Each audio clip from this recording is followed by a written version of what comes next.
Can you explain to like the viewers what exactly Best Option does? How has that just been also like the customer service side of it? And looking at not knowing necessarily what I was stepping into and seeing that there was a high potential of growth franchise. Welcome back to another episode of The Premium Perspective. I'm your host, Serena. Today I have with me Carlos Acevedo. Yes. With owner of Boston. Yeah, thank you for coming and doing this podcast with me. Of course. So it stands for Best Option Restoration. Yes, Best Option Restoration. So I just want to get into like your background. How did you get into working for Bor?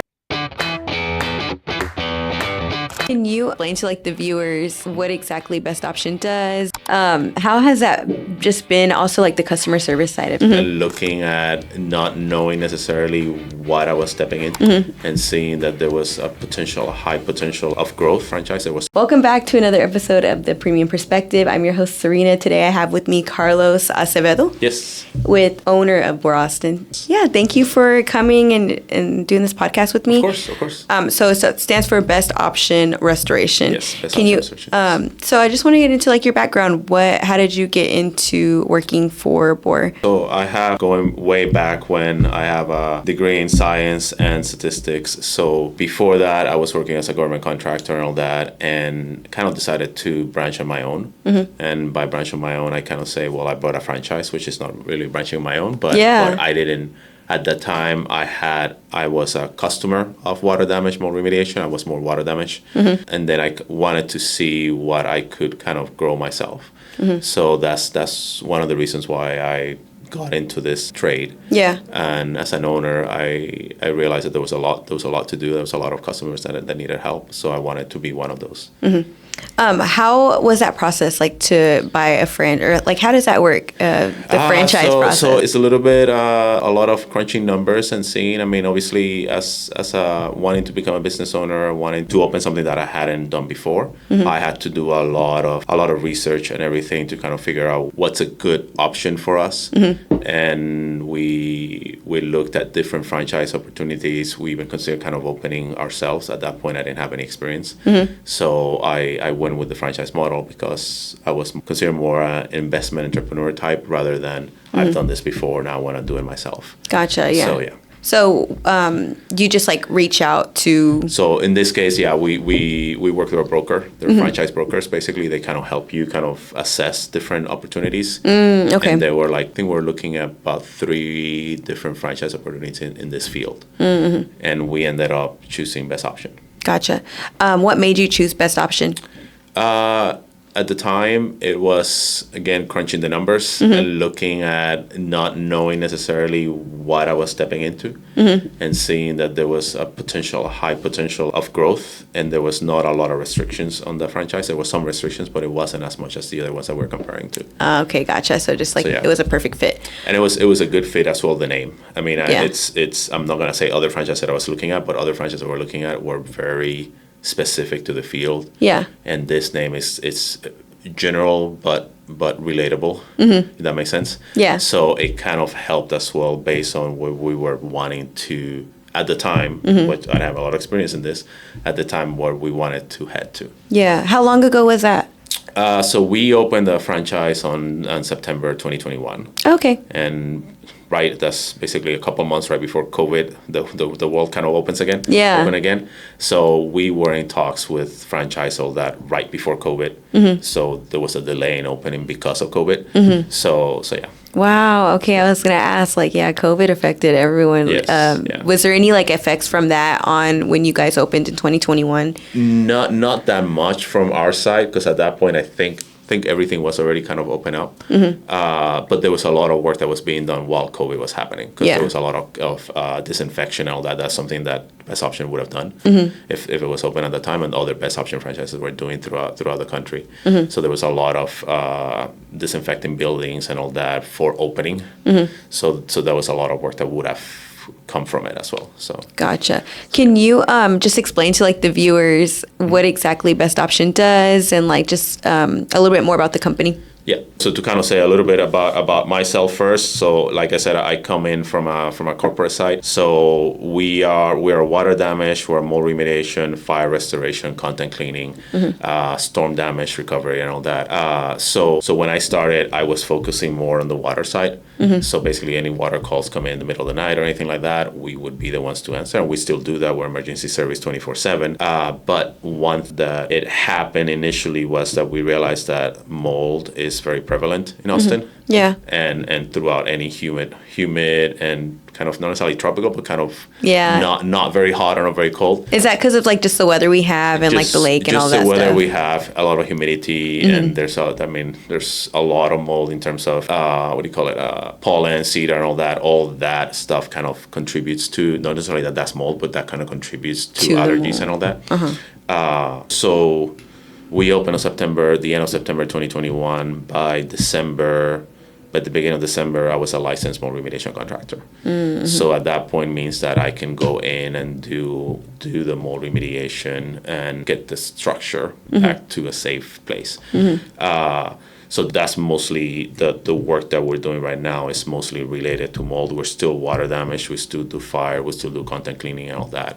But a lot of it is more mold. I'm always looking for improving techniques for doing the remediation and for both our workers, the safety of our workers, and also the reduction of cross-contamination and anything that can happen in the home. Yeah. So that's like our specialty. That's what we kind of specialize in right now. And we're obviously, we are water remediation certified and fire restoration certified as well. That not necessarily that there's no certification like mold. Mold is a state license certification. Those are kind of more industry standard certifications. Gotcha. Can you like walk through the process of like what it is to like with the mold part? How do you guys exactly, because it's removal, right? It is removal. So basically, the way we kind of orient our customers is more of, if you see or you think that you have mold, we are licensed to do the removal or cleaning of the affected materials. We cannot tell you if it's mold. We cannot tell you if we've done everything. Yeah. There's a third party involved. So it's like a referee of us and them. So we're refereeing what they're doing, what they say we need to do, and then they're referring us from them for us doing what they ask us to do. Oh, okay. So basically, if somebody suspects mold or see mold, we would basically refer them to what's called a mold assessment consultant, which that's another state licensed entity. They would go there, they would do an inspection, they would do either a physical collection of the sample, Yeah. or they would do an air sample, or both. It's kind of up to them. And then based on the visual inspection and based on the testing results, then they'll write up what's called a protocol, and then that's what we use to do our work. We use the protocol and we Gotcha. use our internal work plan to by both of them to do the work that's needed. There's always a third party involved when you do mold remediation, not including the customer. Is the mold assessment consultant? Is the laboratory that also has to be licensed for doing mold testing, and then it's us as the mold remediation contractor. What that gets the customer is basically you're getting somebody that's done it and knows how it needs to get done, and we submit to the customer. We put our customer at what's called a CMDR, which is a certificate of mold damage restoration form that states that both us as an entity, as an MRC, and the MAC, which is the mold assessment consultant, certify that what was there before is no longer there. Gotcha. Yeah. Now, that doesn't say that let's say we inspect a bathroom and there's mold in the bathroom and we clean it and all that. That protocol is actually just defined to that space. If there's mold in the kitchen in 2 months or something like that, and it's not affected what was there before, then that's a different source, and that's a different project that needs to be handled at a different time. Yeah. So then y'all would refer someone else So to then come the in. same thing, the mold consultant would come in. If there's an issue, the mold consultant would come in and he would do the same testing on that area. Usually gotcha. the consultants would inspect the whole house just to make sure. Because you might have mold in a bathroom and mold in the HVAC unit, or you might have mold in the bathroom, HVAC unit in the kitchen. Usually you're gonna have mold in your wet areas. So Yeah. kitchen, bathroom, any entryways that might be affected by opening and closing. Your HVAC system is also, even though it doesn't seem wet, also it Carries, is like, wet moisture. because it has condensation that goes through.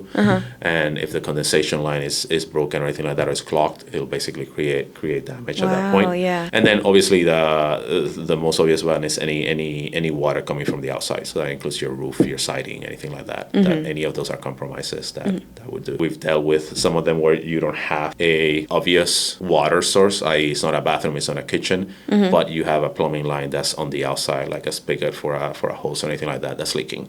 That's another source that you don't realize that obviously there's plumbing in there. Yeah. So anywhere plumbing is, that would potentially cause damage. Gotcha.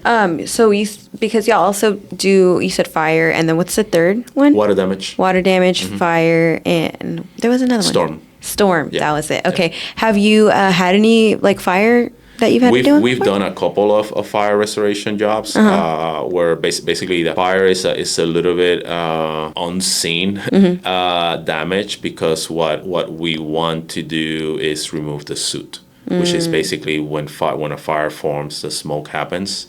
Once the smoke comes out, you still have organic material in your drywall, which is not completely visible. Sometimes it's visible because it looks black. Other times that usually happens where the flame happened, where you get black.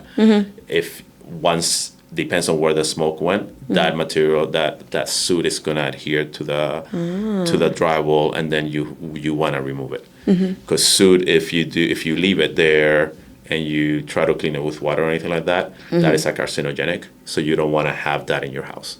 Gotcha. So what we do is we remove that material. Usually the smoke is going to come through the outlets and it's going to get into the inside of your house, in your insulation and all that. So whenever you have a fire damage, you would have to remove a lot of the affected area, even though to the naked eye it doesn't seem to be affected. That makes sense. Wow, that's really interesting. It's a lot of things people don't really think about that you need to take care of. But how has that just been? Also, like the customer service side of it, like dealing with the customers and. It's a lot of. I mean, you have a lot of customers. We have a lot of customers. It's kind of more the making sure that they are understanding of the process. Yeah. And making sure that they understand that we didn't go to their house and put mold. We're actually taking it out. Yeah. And there are other areas that we're not able to see until we start the work. And that's kind of the I'm not gonna say the most frustrating part, but that's the most area that I want to teach to the customer, that just because you see a little bit of mold in a wall doesn't mean that that's it. Because when we open a wall, there could be a lot of affected area. It's just mold usually doesn't like to live in the air that we breathe. A lot of mold types, especially the ones that everybody's concerned about, they like to live in dark, low circulation, humid environment. So it's usually like behind the wall. Usually it's inside a wall, Yeah. under a cabinet, anywhere where there's gaps that you're not seeing. There's low circulation. There's potentially kind of a bubble of humidity if there's any moisture there, and organic material as well. Yeah. So organic material, you need that. Obviously, drywall has organic material. The studs behind it has organic material. The insulation is organic material. So there's a lot of food for mold to actually live inside the wall cavity rather than outside. Wow. Yeah. And then we've had a couple of customers where it's looked like there's a little bit of damage on the drywall. When we open it up, the studs are rotten already, so they need to get replaced. There's a lot of mold in the backside of the drywall, the insulation and all that, so the amount of work that needs to get done is a lot more than just what was visible to the customer, to us. Yeah. When we get there. That makes sense. How has it been just like, because with like building partnerships and stuff like that, do you guys work closely with like a lot of realtors, or like who do y'all have to like reach out to get business and things like that? So the way I describe it to a lot of our team and a lot of our sales team and all that is kind of more anybody that comes to a customer's house and says, I'm here to do this, and it sounds very, very open-ended, but I'm here to take care of your pest control. Yeah. Pest control, you're dealing with humid environment. That's where the pests like to live, because that's food there at that point, and the water actually helps open up the pores of the other materials, so it's easier for them to eat. Yeah. I'm here to install your TV. And that's what happened to us. We had somebody install the TV, and the screw just went right through. Wow. And that's because it was wet. It was wet from the outside, and something as simple as that. I'm here to to fix your plumbing. Obviously, that's Yeah. the obvious one. I'm here to maintain your HVAC system. I mean, anything where the customer opens the door and you have a trade. Somebody is saying, I'm here to help you with this. Yeah. So That is usually just a something- lot of referrals that you guys just get. a lot of referrals. Yeah, obviously the obvious ones are plumbers, HVAC, home inspectors, insurance agents, realtors. All those are kind of the ones that you wanna work with. And you wanna have a good relationship. We have people that we worked with that are even like flooring people. Like yeah. you wanna make sure that they understand that they're selling floor, but there might be damage around the floor that they might not see that might help the customer. Yeah. And at the end of the day, you don't want to remove a flooring that has contaminants underneath. Yeah. So because the cleaning of that is gonna be a lot more at that point once you expose that. And we've had contractors that do that inadvertently, and then that exposes everything to other areas that were not contaminated before. Wow. So it's pretty serious. So at that point, you have a lot more cleaning. Yeah. A lot more. You have to bring in a lot more equipment to clean the air, which we use HEPA filters. We call them air scrubbers. But we use they're HEPA filters, and then we kind of locate them based on the areas that we're working at. If we have an area that's affected, we'll create a containment. So we basically quarantine that area from the rest of the house. So when we're lifting the material, it doesn't have a lot of areas to go, the spores to go. They just basically contain it to that area.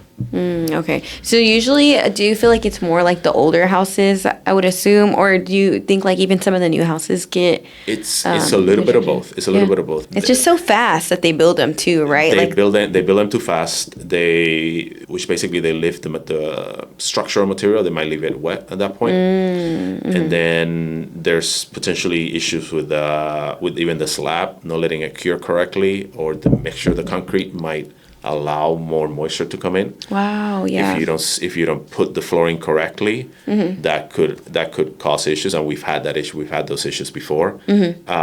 A lot of new builds, especially more high end, they like to use spray foam insulation, which is great for insulation. But if there's a roof leak or there's a vent that wasn't sealed correctly, that spray foam insulation is just going to hold the water and not go through. So it might be sitting there for a long time. Yeah. And at that point, you have a roof decking that is obviously organic because it's wood, and you have water underneath between the roof decking and your insulation. So that's going to create mold growth. Wow. So the moment that penetrates through the spray foam, then at that point that exposes additional damages at that point.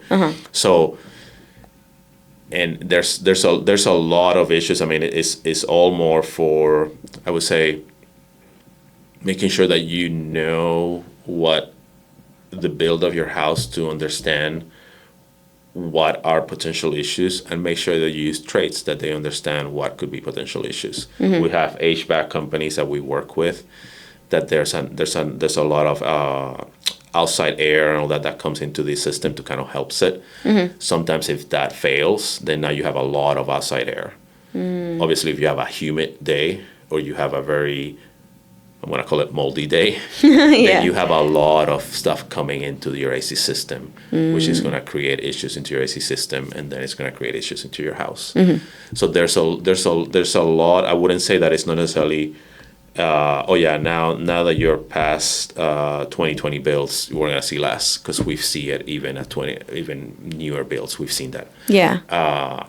And then also is the retrofitting of an older house to try to fit with spray foam insulation, kind of create that envelope. Those houses back in the day were made more to breathe. So when you're trying to create an envelope, you're trying to close them up. There's a lot more work than just putting spray foam. Yeah. So that's something that people need to be aware of, because that could cause potential issues. Not necessarily gonna be set in stone, but that could cause potential issues. Yeah. So what do you think that homeowners could do to kind of prevent some of those things? Like, is there anything that you recommend, or? So basically, the simplest thing to recommend is obviously always check and I want to be simple, you check your water bill to make sure that your water is not going up, because at that point that might be a slow leak that you have. Check a lot of people have smart thermostat right now. Check your humidity. Make sure your humidity is below 55%. Gotcha. If it's too high, then that means that your allowing humidity to be in your house, which will help mold to grow. So keeping your AC running, keeping your AC clean. Your AC, it's an equipment that helps you control the temperature of your home, but it also helps control your environment. So it helps control the humidity. It helps clean the air as well. That's why you have to change your filter. So make sure you're changing your filters. Make sure you're using the right filter. Do not, and this is kind of more, I'm not an HVAC technician, but this is what we deal with a lot. If you use like the 1-inch bleeder filters, and if you use the MERV that's very high, depends on your system, that might be clogging the system because it's not letting enough air go through. And if you use it too low, it might actually let a lot of air go through, which might cause the AC to cause condensation, to allow spores to come in and not clean it and then disperse it everywhere throughout the home. So it's always talking to the trades and see how they can help, how doing small things for your house can help in the long term.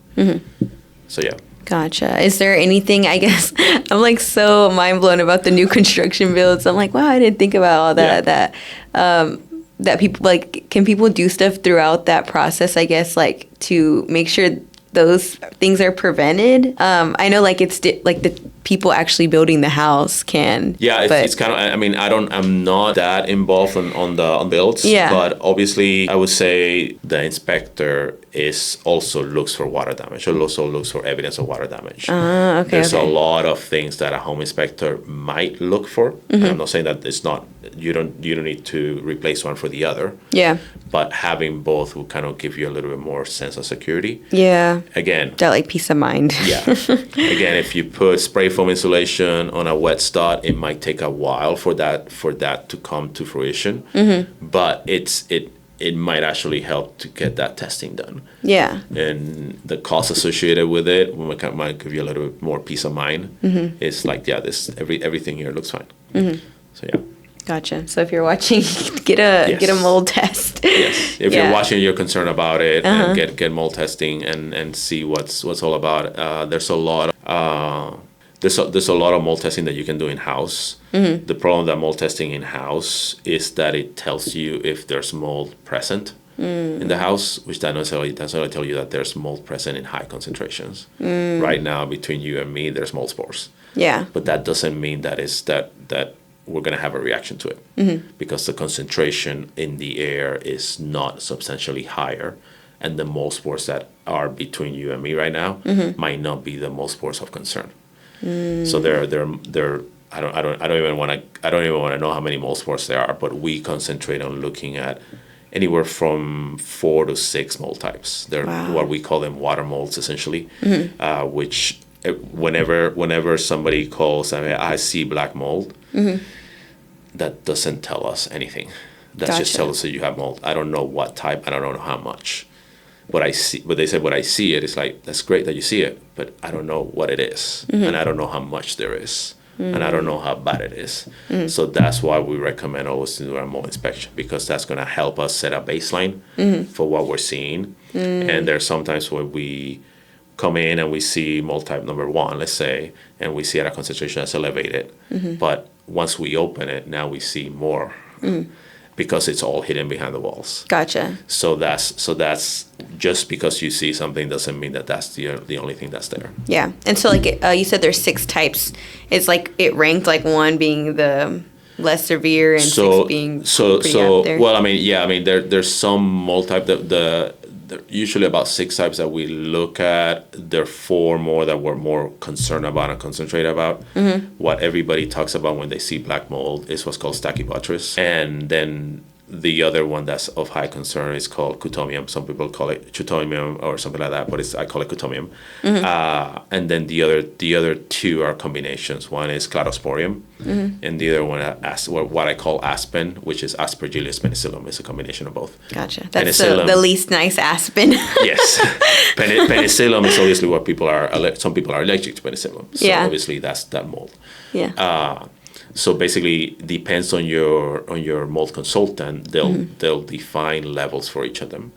So Penicillium and Cladosporium, they're okay living in the air that we breathe. They're okay. They prefer living in organic material, but they're okay living in the air that we breathe. Yeah. And they're more on the exterior. You usually see them more on when you see something on the wall, that's most likely one or the other.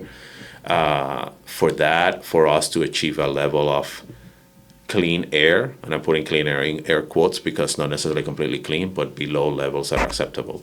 You have to have at least 600, 650, depends on depends on the criteria of the consultant.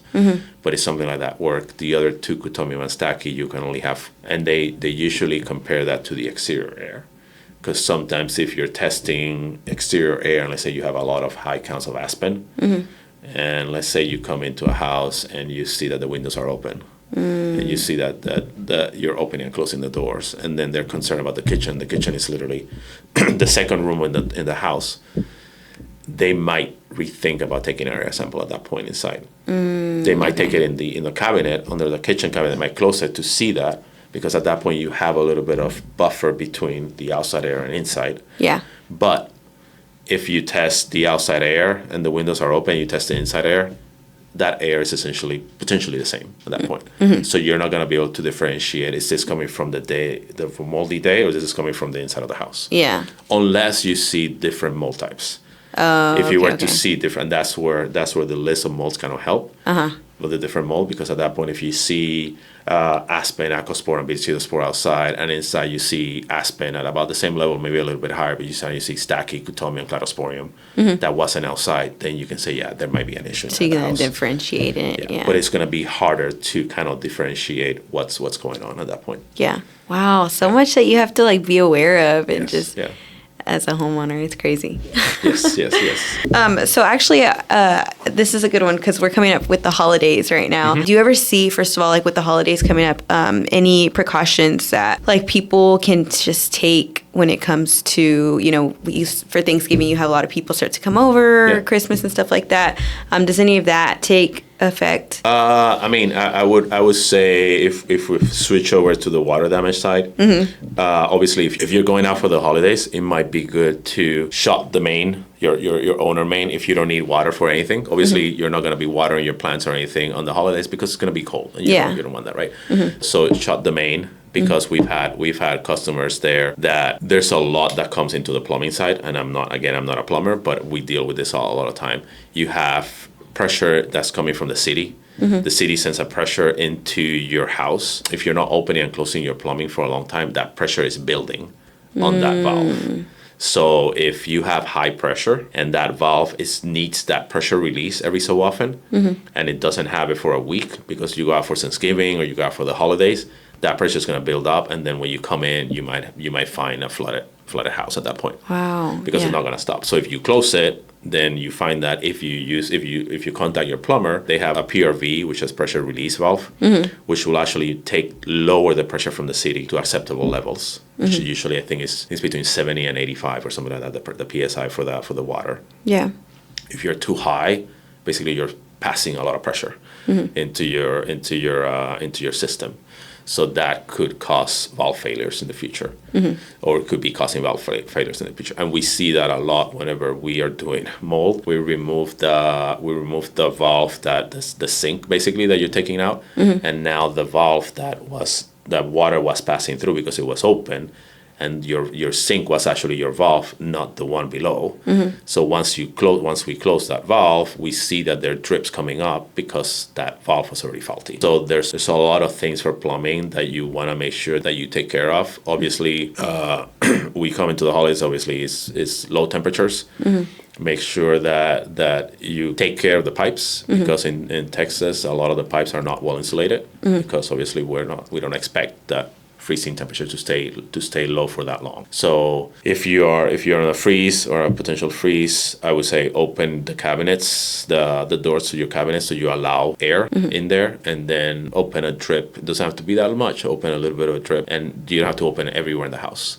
If you're in the middle of the house, if If you have a bathroom in the middle of the house, that's less propense to having an issue. More so is the exteriors, or if you are on the second floor and you have a garage on the bottom, your garage is going to get frozen. Most likely. So Yeah. if you have pipes on the if your bathroom is above the garage, and I'm saying that from personal experience. Yeah. If you have your bathroom on the second floor, right below the garage, those pipes are going to get frozen a lot quicker because your garage is most likely not well insulated. Yeah. Because of your garage doors. So it's always think about the plumbing. Think about, I mean, for the holidays, I would say more if you're out, think about your water. Yeah. Because that's really what's gonna cause issues in the if the pressure is not released on your system. Yeah, that makes sense. Does Best Option for the new year, do y'all have any like plans or anything that y'all are gonna, bring in or change? In regards to the services that we offer, we're always looking for improvement. I don't consider other companies that do the same thing that we do as competition. I always want to offer the same level of service, and I want it to be high level service. So I always think about working in unity, because there's a lot of houses in Austin. Yeah. There's a lot of people that need our help. Yeah. I'm just one of many. But the moment if we're one of many and we are all providing the same level of service, then there's no difference between us as business owners, but also homeowners. And basically, like I said, we're a growing company. We're very focused on mold and helping on the mold side. We do water damage. We're planning on growing on that side as well to offer those services. We always offer them, but we're kind of putting a little bit more effort within the next 3 to 6 months to open that line of service even more. Yeah, that makes sense. Is there anything that you would like to just share with the viewers, or anything that you think that I haven't asked that you want them to know, or that you'd just like to share about Best Option Restoration? It's a very open-ended question. But let me see if I can come up with something. I asked you all the questions Yes, I had on you're my good, list, you're and good, so yeah. you've shared so much information. I don't think I have any more. I would say, obviously, always check with your insurance company. And this is kind of not necessarily a plug on you guys, but it's kind of a plug on you guys. It's kind of more, always check on your insurance company, make sure that you have the right coverage for your house. One thing that I always tell the customers is, do not call your insurance company first. Call your insurance agent, the company of your insurance agent, because they're the ones that are going to work with you to make sure that you have the coverage. We, as a company, we work for the customer. We don't work for the insurance company. So we're going to do as much as we can right by the customer. Yeah. So, and the same thing goes for insurance agent. They work for the customer, so they're going to do as much right for the homeowner as well. Always check for additional supplements to your insurance. Something as simple as the amount of rain that we're getting and the amount of wind and everything that we're getting because of changes of the climate. If you're not in a flood zone, get flood insurance. Yeah. Because if the water comes from the outside, doesn't matter if you're in a flood zone or not, if you don't have flood insurance, your insurance might deny it. And that's something that we've dealt with before. Yeah. It's like if you had, and getting flood insurance, if you're getting flood coverage, if you're in a flood zone, doesn't cost you that much. But it alleviates the headache of getting 6 inches of rain in your perfectly not flood zone home, but now it's wind driven as well. Wow, And wind driven usually can get covered, but insurance companies are always looking for what's really that you buy. If you buy a pizza and you want a pepperoni but you didn't ask for it, you're not gonna get pepperoni, right? Yeah. So it's kind of the same thing here. If you buy some coverage in your house and you didn't buy that, then they're not, just because you have insurance doesn't mean you're fully covered. Yeah.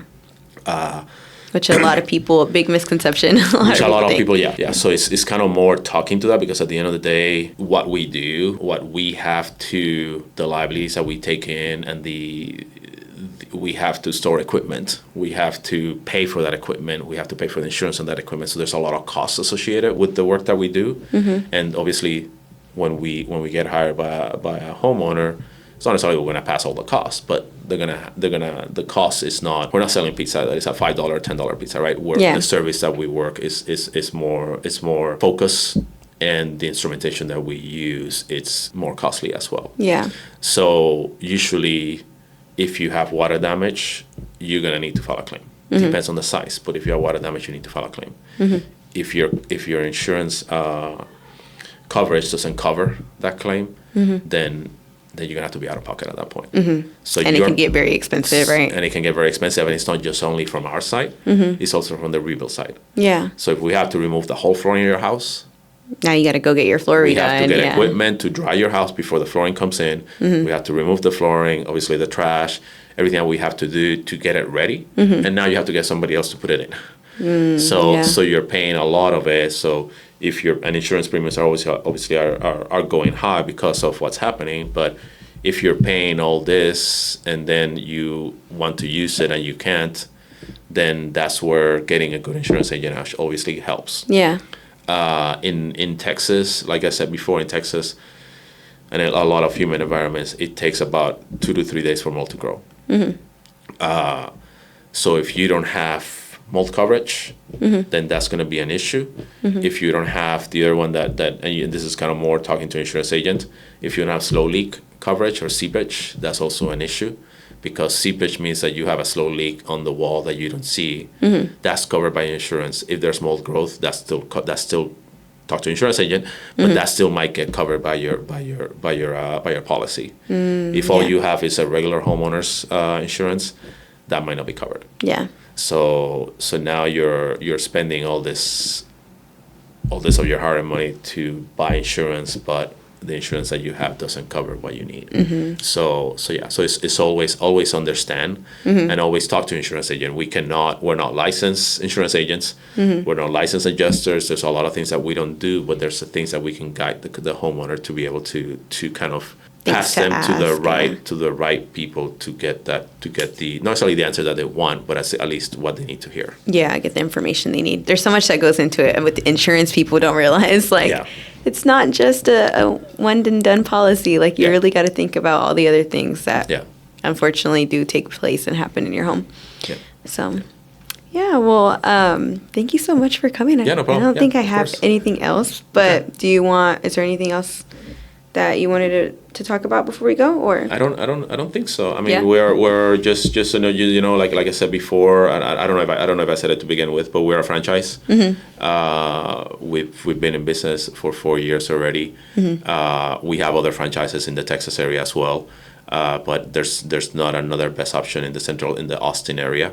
So we cover a lot of the Austin area. Yeah. And we're family owned, and we're not going anywhere. So you always gotta love a family owned business. That's a good one. yes. Thank you.